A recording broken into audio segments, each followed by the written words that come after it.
So next we're talking about political legitimacy. We talked a lot about these terms last week: power, sovereignty, authority, legitimacy. This is probably the most important one. So legitimacy refers to the belief that the government has the right to rule or exercise authority. Essentially, the poster pretty well sums it up in terms of the phrase consent of the governed.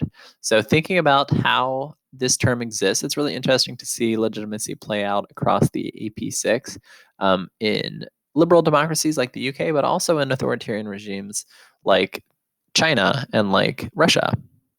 So here are some sort of broad categories in which countries can sort of, or regimes within countries can sort of derive legitimacy.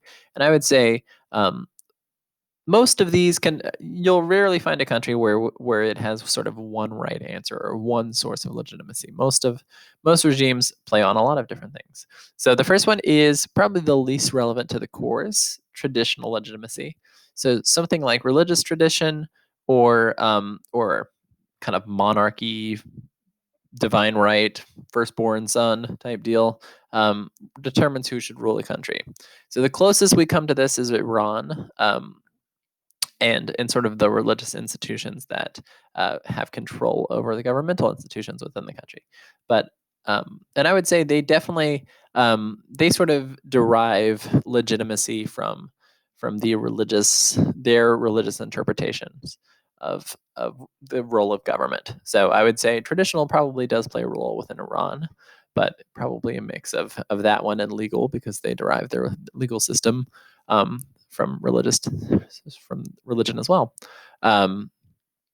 So the next one would be the term charismatic legitimacy. So we see this within the AP6 a pretty good amount. So this is based more off the dynamic personality of a leader. So we see it in historical examples of the USSR and China with Mao Zedong and Stalin.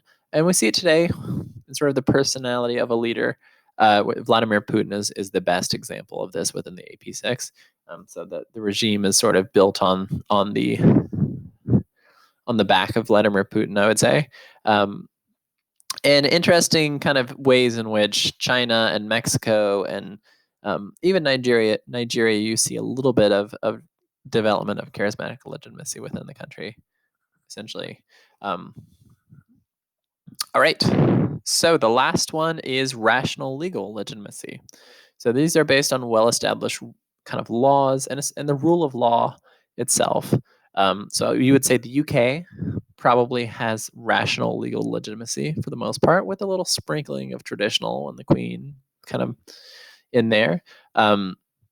So I would say for the rest of the countries, it's interesting to think about where China falls. China, I would say, mostly derives legitimacy from the past performance of the Chinese Communist Party.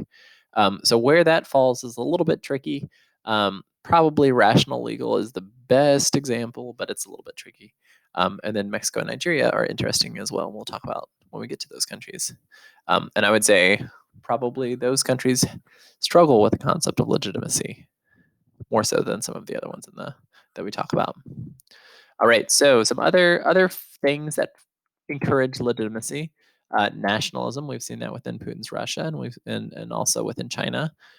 Sort of a surge of nationalism that I would say go hand in hand oftentimes with charismatic legitimacy and the kind of building up of a cult of personality around an individual leader. Shared political culture, ideology, shared religion. These things oftentimes can serve as forms of legitimacy within the country. And then other one, satisfaction with the government's performance or responsiveness. I would say China's probably, this is where we get into talking about where the Chinese government derives legitimacy. It's not necessarily in the sort of ideological communist nature of the government as much as the fact that it's been a relatively stable governmental kind of regime, or relatively stable regime, since the death of Mao. And you've seen economic growth and prosperity and development occur kind of under the CCP's watch. That's where they claim legitimacy from. So it's also interesting to think about kind of weaker states or less developed democracies like Mexico and Nigeria, and think about how their government's lack of performance sometimes as they become democracies has kind of served to impair their legitimacy within the state. All right.